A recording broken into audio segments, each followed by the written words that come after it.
In the heart of the 18th Dynasty, Egypt shimmered like a mirage of gold. The year is 1400 BC, and the empire is at its zenith. The Nile, generous and life-giving, floods the lands with prosperity. Temples, vast and eternal, are plated in gold that blinds in the sun. From distant lands, envoys cross deserts and seas, their hands full of tribute, their heads bowed not to a conqueror, but to a civilization that commands respect through sheer magnificence.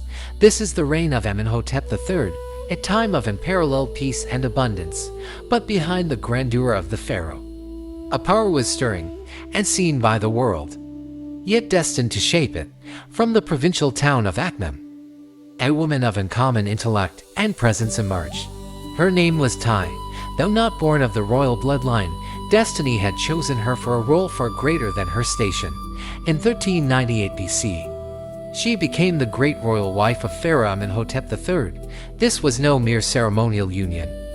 From the moment she stepped into the gilded halls of the palace, she was not an ornament, but a partner. A subtle yet seismic shift in power had begun, one that would redefine the very nature of the throne. Look closely at the stone reliefs and colossal statues of this era, where the pharaoh sits. Tiye is beside him, equal in scale, equal in dignity, in official decrees and temple inscriptions. Her name is carved alongside his, a privilege no queen had ever been granted. This was not symbolic. She was a constant presence in the councils of state, her sharp mind influencing policy on religion, diplomacy, and the governance of the empire. When the throne of Egypt spoke, it was with two voices, harmonized into one will. She was the queen beside the throne, a co-regent in all but name. Her influence soon radiated far beyond Egypt's borders. By 1385 BC, the great kings of the Near East from Mitanni to Babylon understood that to speak to Egypt was to speak to Tiye. Letters addressed directly to her, filled with pleas for gold, proposals for alliances, and matters of international peace, traveled across the vast expanse of the ancient world. She managed a complex web of diplomatic marriages and strategic friendships, understanding a truth few rulers ever grasp, that true influence travels farther and lasts longer than any army. She was the diplomat of empires, her wisdom a currency more valuable than gold. As the years advanced, Pharaoh Amenhotep's health began to fail.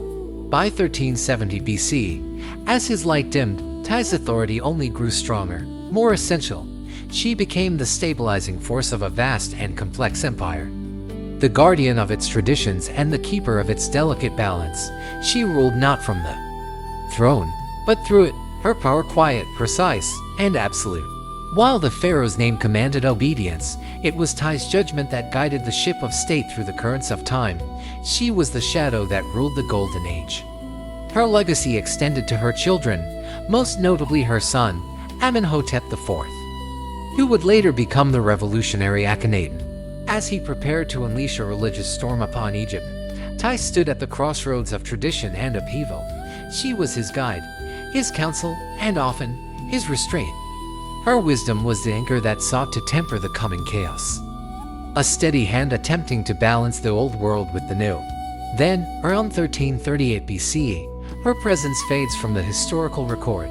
The shadow that held the empire together was gone. Without her steadying influence, the delicate balance she had maintained for decades fractured.